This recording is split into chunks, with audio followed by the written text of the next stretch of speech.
Welcome to the Self-Storage University podcast, where you will learn the correct way to identify, evaluate, negotiate, perform due diligence on, renegotiate, finance, turn around, and operate self-storage facilities.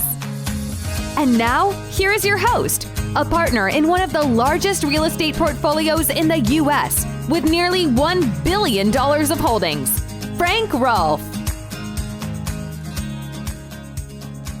They say there are only two givens in life, death and taxes. Well, I can't really deal with the death aspect, but let's talk for a minute about property tax on self-storage facilities. This is Frank Rolfe, the Self-Storage University podcast. We're going to talk about the fact that annually you are going to get something in the mail, which you are going to dread, and that is your assessment for your property for that given tax year.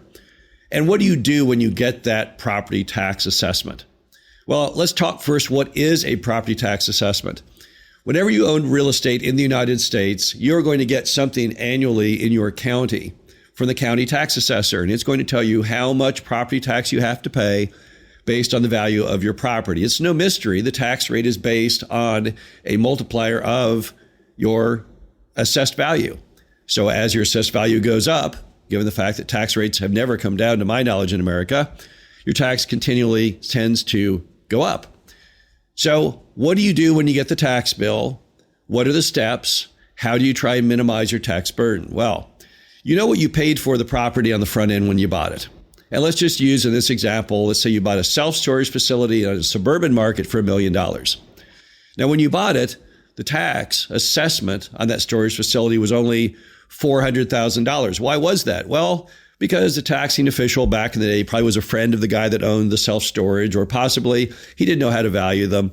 And so he just threw this number out there, and it's been kind of sticking around like a myth or a legend for a long time now, and no one's ever questioned it. But when you buy that facility, what happens is it notifies the tax assessor there's been a sale.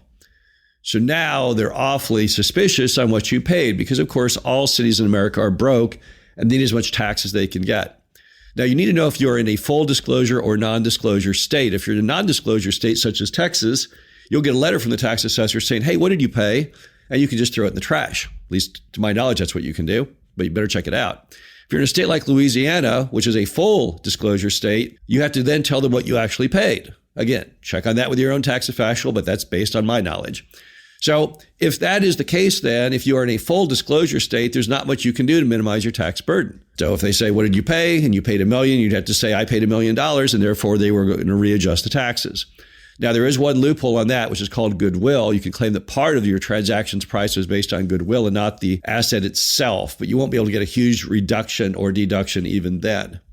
But if you're in the non-disclosure state, that's where the strategy gets more complicated. So you get the assessment, and let's assume you paid $1 million and the assessment comes in at $600,000. What do? Well, two things. You could do nothing because it's still far less than what you paid. Might be the smart move. Or if you want, you could go in and try and do a casual, informal discussion with the tax assessor. Most state and county tax assessors allow you to do two ways to fight your tax assessment. Number one, informally have a discussion with them, or B, file to formally dispute the amount of the tax. Now, on these informal sessions, you basically go to the tax assessor and you sit in a chair and you wait for about 4 to 5 hours before they'll see you. That's your punishment. When you go in, you tell them, hey, I think your valuation is far too high. And just to get you out of their office, yet not waste the court system with filing a grievance, they will then say, okay, well, what do you think? What are you really after? And they'll typically take some amount of money off just to get you to shut up and leave. How much? Depends on the county. $10,000 off. $50,000 off. Now, bear in mind, if you're in Missouri and I drop your tax by $50,000, all you're saving is $500 annually. And if you then say, well, gosh, I was in here, it took me 10 hours to do this with travel time and sitting in the office, et cetera. Well, then that came out to $50 an hour, which may or may not be a good amount for you. But typically on the informal sessions, you're not going to get a giant reduction. If you want a giant reduction, you're going to have to file to formally dispute, in which case you'll probably be before the Tax Board of Adjustment, who will listen to your claims as to why it's valued too high, but they'll also listen to the tax assessor's claims why maybe it's not valued high enough. And the problem is when you do that is they can go either direction. It isn't just the limit being what they sent you and you try and get it down. When you put it in a formal process, it can go in either direction. It can go to what they assessed, or it can go higher than what they assessed. That is your punishment for taking it to such a formal matter. Now, there are groups that will do this for you. There are groups like POP and iCard out of Texas. that can go ahead and do all the steps I'm talking about on your behalf, but they're not free. If they do that, typically they get half of whatever the tax savings are. But the key item I would say when you are buying a self-storage property is when you're doing your budgeting, make sure to use not the property tax that the seller has been paying all this time, but what yours will probably be. And that would be based on the full amount that you are paying. Why is that fair? Well, because that's logically where it might end up. Typically, if you go to a formal proceeding, the number one bit of evidence of Exhibit A as to the value is what you just paid.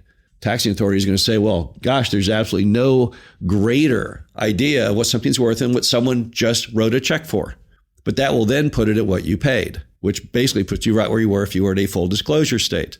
So instead, what happens is if you put in the budget, the full amount, and you don't get there, well, then you're happy because you're saving money. So if you paid $1 million and you budgeted property tax based on $1 million, yet they send you the bill, and the bill is only now for $700,000, well, then you're making about a 30% discount over what you budgeted, and that's great. That leads you to have extra money in the bank. Don't let the seller convince you, however, that it will not go up. There are many instances where people buy a self-storage, they budget what mom and pop was paying because they listened to mom and pop, and lo and behold, they reassess them to the full amount that they paid, and now they're upside down on their budget. Property tax is a very large number based on your state. If you're in Missouri, it's only 1%, but in a state like Texas, it's up to 3%. In fact, in some parts of the Chicago area, it's as much as 10%. So the impact of that property tax will vary based on the market that you're in. But regardless of where you go, it's always a very big number, one of the largest numbers on a self-storage P&L. As a result, you've got to handle it very carefully and very professionally. You would put more research into buying your car typically than you would the property tax on your storage facility, but the storage facility tax is going to be a lot more than the value of your car. Remember that based on capitalization rate, every dollar that you pay more in property tax is going to filter down to about a multiple of 10 to 15 times that as far as the value when you apply the cap rate. So it's very, very important you watch over all of your pennies and you budget accordingly. Now, I don't have any stories of any property that we've bought where the tax went wild. I've never bought a property for $1 million and had the tax assessor jump it to $2 or to $3 million. We have had cases where they jump it up beyond what we paid. Then we filed and went in and showed them what we paid, and we got it reduced down. But be very, very careful in how you handle it. One of the early rookie errors of many self-storage buyers is to be too forcefully appealing assessments that are still lower than what they paid, because many people do not know it can go either direction. The folks at the county tax assessor's office, they have the same freedom you do. They can go online, they can check values, they can buy books. They all have a rough idea of what income properties are worth. But they rarely want to push it to the limit because they really don't want to clog up the system with lots of people appealing their assessments. So they typically are a little more conservative, and that's good for all property owners. But just be very careful in every action that you take because, again, property tax can go in either direction. And if it goes in the wrong direction, you're going to feel really dumb about fighting it. This is Frank Roth with the Self-Storage University podcast. Hope you enjoyed this. Talk to you again soon. Thank you for listening to the Self-Storage University podcast. Be sure to visit us at ssupodcast.com, where you can learn the correct way to identify, evaluate, negotiate, perform due diligence on, renegotiate, finance, turnaround, and operate self-storage facilities.